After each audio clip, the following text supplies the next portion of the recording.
नमस्कार दोस्तों, मैं आचार्य वसुधा हार्दिक अभिनंदन करती हूँ आप सभी का आपके अपने YouTube चैनल गुरु सप्तऋषि ज्योतिष शिक्षण संस्थान की ओर से।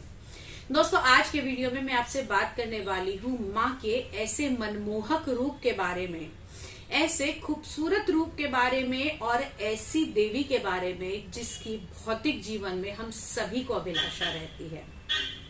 जी हाँ, बात कर रहे हैं माँ कमला के बारे में, जो कमल पर विराजमान पुष्पों से सुशोभित और बहुत ही खूबसूरत दिखाई देती है।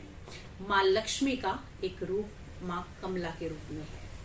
कहते हैं जब क्षीर सागर का मंथन हुआ तो माँ लक्ष्मी हुई। यही माँ लक्ष्मी को कमला के रूप में भी माना जाता है क्योंकि ये कमल पर विराजित हैं और साथ ही साथ माँ कमला भगवान विष्णु की अर्धांगिनी के रूप में भी है। कहते हैं जहां ये देवी धन और ऐश्वर्य की देवी हैं, वहीं ये देवी जीवन से अंधेरे को दूर करने का काम करती हैं। जी हाँ, माँ कमला की पूजा से आपके जीवन में फैले हुए सभी प्रकार के अंधेरे समाप्त हो जाएंगी। इन्हें प्रकाश की देवी कहा जाता है। परंतु वहीं माँ कमला का ये स्वरूप तांत्रिकों की लक्ष्मी के रूप में विराजमान होता है। जो तांत्रिक पैसे के लिए करते हैं, लक्ष्मी की आराधना करते हैं, वो माँ कमला के रूप की करते हैं। जैसे शक्ति के लिए माँ काली का आवाहन किया जाता है, वैसे ही लक्ष्मी के लिए माँ कमला का आवाहन किया जाता है।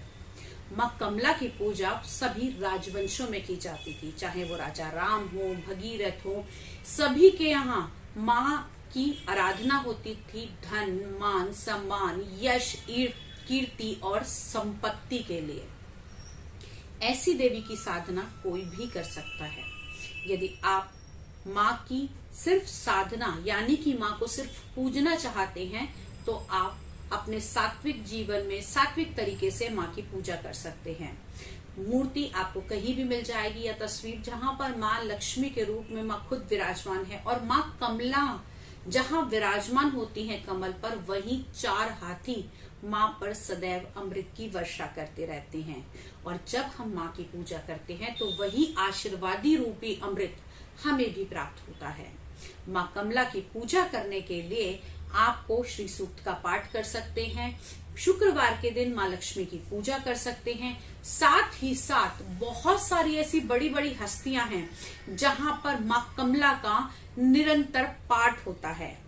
इन सब में विशेषकर जो एक पाठ माना जाता है वो माना जाता है कनक धारा का पाठ। जी हाँ, अगर आप धन ऐश्वर्य संपन्नता चाहते हैं तो माँ कमला के कनक धारा पाठ का स्तोत्र भी कर सकते हैं।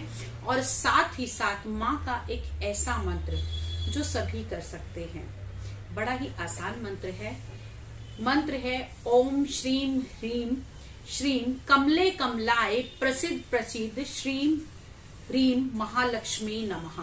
मंत्र एक बार दोबारा बताऊंगी।